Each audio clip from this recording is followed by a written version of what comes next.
You're watching Golden Boot TV. I'm Lauren Siegel and I'm here with Tottenham midfielder Harry Winks. So Harry, I'm going to start with Monaco. Disappointing result. Was there a lot of talk between the players after the game? No, to be fair, it was fairly quiet after the game. We're always obviously disappointed that we was out of the Champions League, of course, and it was fairly quiet and it was quite a dull atmosphere, to be fair, in there. And people speak about how difficult it is to play 2 games in 1 week. Do you as players feel that as well? No, I mean obviously I'm young myself, so I can only talk from my point of view. But obviously I can play as many games as possible. I love the fact that I'm out there playing and I'm young and I'm fit. So for me, I think every lad wants to just go out there and play as many games as possible. So I don't think that's an issue at all, no. And on a more positive note, how did it feel to score that goal against West Ham last Saturday? It was. I mean, I still go over moments on that now. I mean, I look at the video, I watch it back, and it was a great moment for me, really special.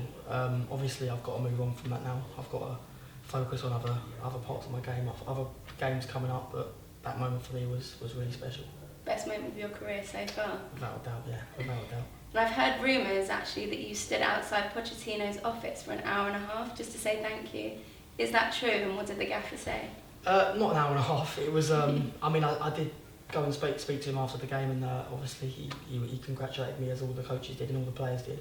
I did thank him as well, obviously, for all the work he's done for me in bringing me through as a young player. But it's, as every player says, it's not the be all and end all. Now I've got to move on, and I've got to progress and get more done.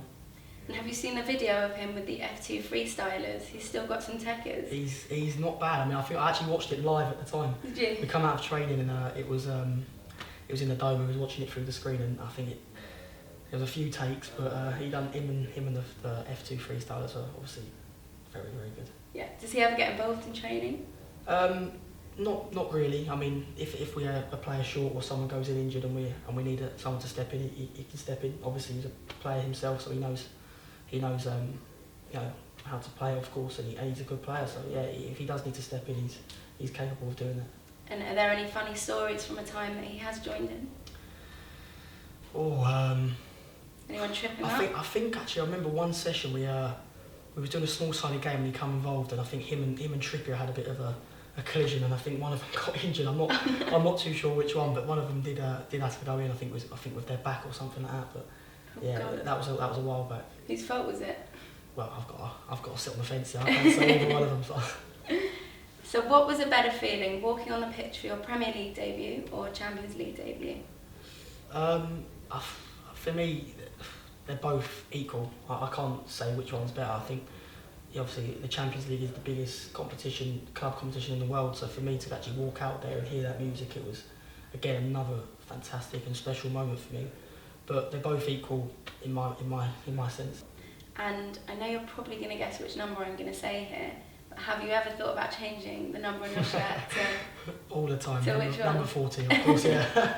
As always, I get a lot of tweets from fans saying to change to number 40, and it's something I'm definitely going to consider, yeah. I'm not too sure just yet, but it's something I'll consider in the future. When do you think? Well, I don't know. That's something I need to have a real long, deep thought about, but hopefully in the next couple of seasons or so we'll go back to it. I say you change it. Let's do it. In terms of your teammates, who would you say is your closest friend? I mean, all the lads are brilliant. I'm friends with all of them. You know, they've all been great to me since I've gone up there. I mean, coming from the academy, and so from the age of 9 upwards into the first team now, I think someone like Josh Onemu, we've been close together. Obviously, we've played together for such a long time. I think we've always been there for each other, so I'd probably say him as my closest friend in terms of the team, yeah. And who's the best player that you've played with and against? I'd say Moussa Dembele. I think he's a real crowds, everyone's favourite. He's a top player. I mean, as are all the players, they are all fantastic players, and the quality and standard of training is really high. But for him, he's probably the best player I'd say I've played with. Played against, I'd probably say Falcao. I think his hold-up play and his running and his power is just second to none. And for someone of his age and his stature and someone who's done so much in the game, he's definitely up there with probably one of the best I've played against. Who's the biggest joker of the group? The biggest joker? There's a few. Dell's up there. I'd definitely say Delly's up there. From his Snapchat. Yeah, Looks that way. Yeah. Him or maybe Sonny. Sonny on his day as well. Okay. He can be a bit of a joker. Yeah, I've heard that. Yeah. So obviously there's a lot of young players at Tottenham, but who's the most sensible? Oh, the most sensible. I'd probably say Hugo, the captain. Obviously, he's there. He's a steady head. He's the experienced one. He's been there. He's done everything, and he's the one that everyone looks up to. He's the one that everyone looks to when things are going bad. Obviously, before the game as well, he gives us motivational speeches. For me, I think Hugo's the calm. Is he really serious? No, he can have his fun as well, but when it's the right time, obviously. Have you got a pre-match ritual, and what's the weirdest one that you've ever seen? I haven't. No, I mean, I used to be very superstitious with things. I used to always be left foot, always have to get my boot on the left foot first, but then I stopped that. The weirdest I've seen, to be honest, I don't think many of the boys have many pre-match rituals. I mean, I like to always eat salmon before a game. I don't know if that classes a ritual, but what if you don't eat salmon? If I don't eat salmon, then it's not the end of the world. But in my head, I do sort of feel like it's the best preparation for me to go out and play. Did you have salmon before the West Ham game? Yeah. And what about the game against Monaco? Salmon Okay. and spaghetti bolognese. Love that. That's funny. So if the Spurs fans were to come up with a song for you, what would you want it to be?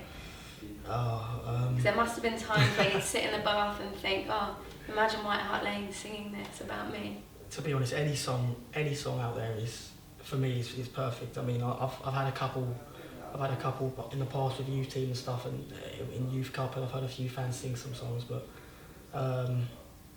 Go on. Give it me to say one. Yeah. I think it was Harry, give us a wink. Harry, give us a wink. And then obviously I'll go to the camera and I'll wink as well. So. Yeah, go on. Give us a wink.